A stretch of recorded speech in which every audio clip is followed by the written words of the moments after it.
বাংলাদেশে safe exit বিষয়টি এর আগে কখনোই এতটা আলোচনায় আসেনি যতটাই এবার এসেছে। এভাবে আলোচনায় প্রথমবারের মতো এলেও বাংলাদেশের ৫৪ বছরের ইতিহাসে রাজনৈতিক পট পরিবর্তনে অন্তত ৩বার সেফ এক্সিটের ঘটনা ঘটেছে: ১৯৭৫, ২০০৯ এবং ২০২৪ সালে।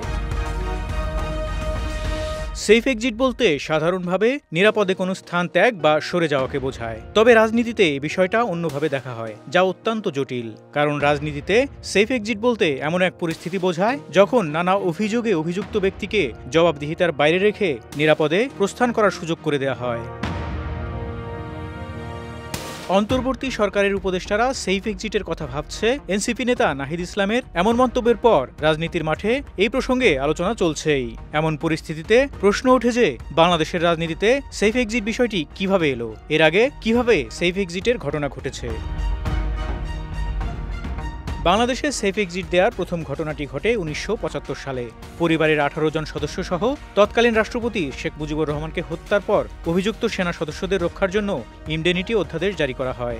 তাদের মধ্যে কয়েকজনকে বিভিন্ন দেশের কূটনীতিক হিসেবে ও বিদেশি মিশনের উচ্চপদে নিয়োগ দেওয়া হয়। ২১ বছর পর ১৯৯৬ সালে আওয়ামী লীগ সরকার ক্ষমতায় এলে প্রথমবারের মতো অভিযুক্তদের বিরুদ্ধে মামলা দায়ের করা হয়। তবে দেশের রাজনীতিতে এক্সিট শব্দটি প্রথমে আলোচনায় আসে ২০০৭ সালে। সে বছর দায়িত্ব নেয়া